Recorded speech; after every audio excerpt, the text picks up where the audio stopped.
Oh boy.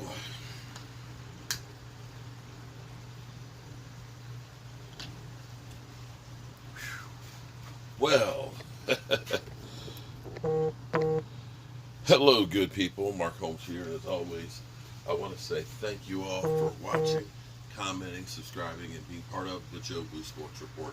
Without you guys, as well as you ladies, you know that this literally does not work. Man, um, before I get into everything, let me say that the mailman, Game Time Brian, said that this channel isn't like any other channel, that we're like family.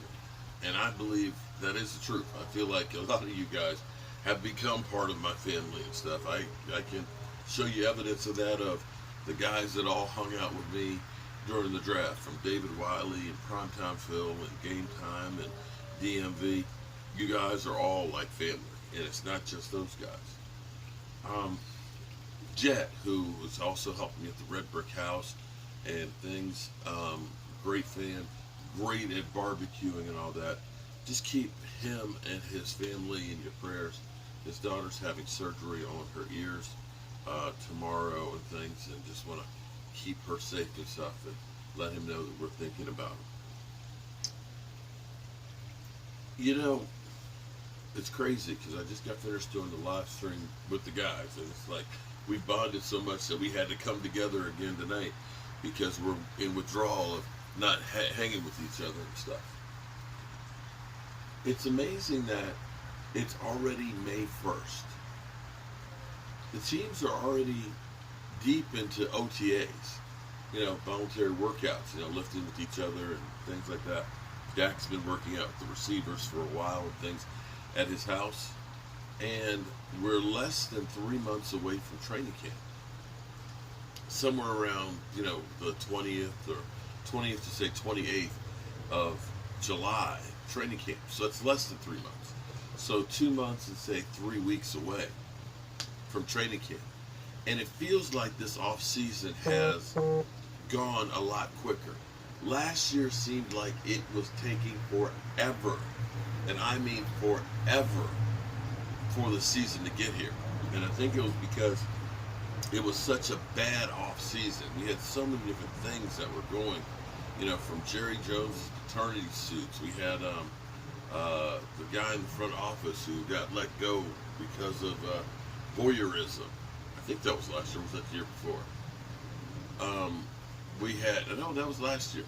We had the Amari Cooper trade for a ham sandwich. We had Cedric Wilson going. We almost didn't re-sign a Pro Bowl punter because there wasn't enough money. There was the El Paso with Randy Gregory. And we had so many questions about the team and the roster and stuff. And it was just like, my God, I can't take any more. This is just ridiculous. But I feel like this is the polar opposite of where we were last year. Having the Cowboys seemingly in control. We've heard so many stories about Jerry Jones and the Maverick and everything else.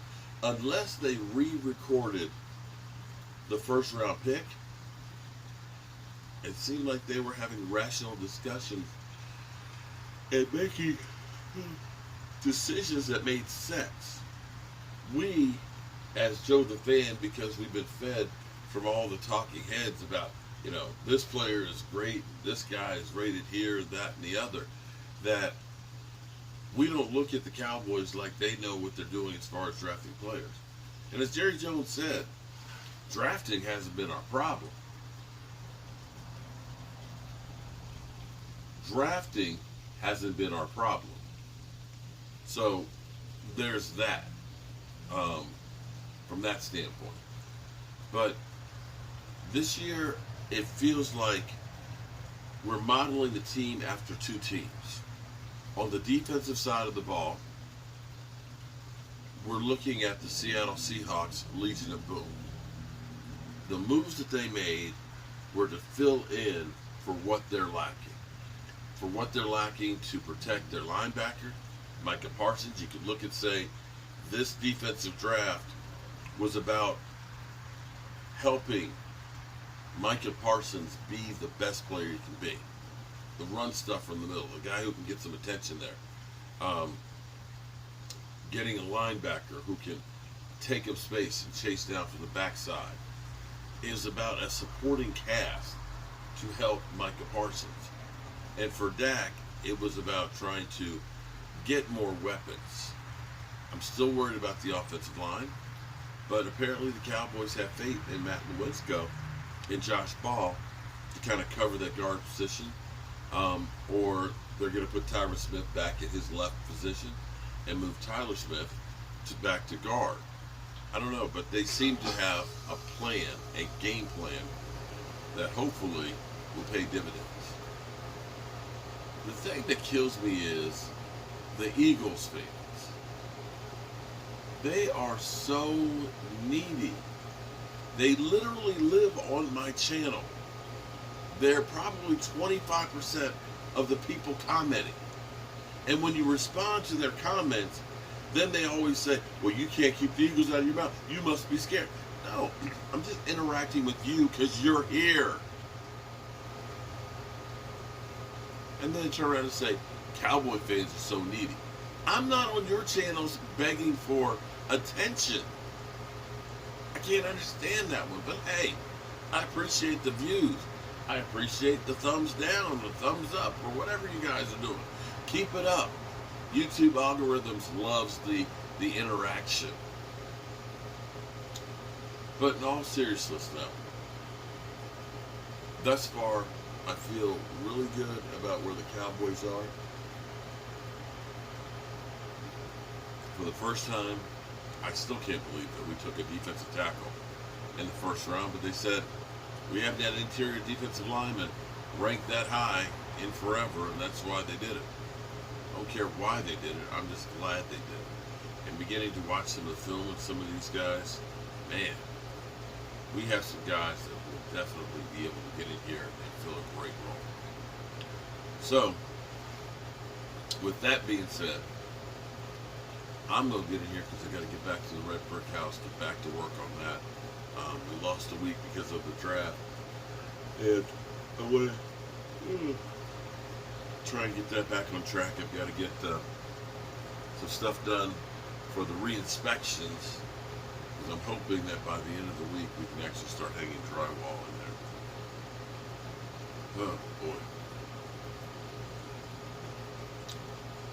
There's a lot of things on my plate, and it's hard to try and keep up with everything. But you can only take it one day at a time and one moment at a time. Remember, good people, to tell the people that you love them. Because you might not get the chance again. And I love you guys. And I appreciate all of you being here and being part of the Joe Blue Sports Report. I hope I dropped this mic in the water yesterday. I hope it's working okay. Doesn't seem like the lines are going up as far as they normally do. But we'll find out after we're finished. Peace out. See you in the morning.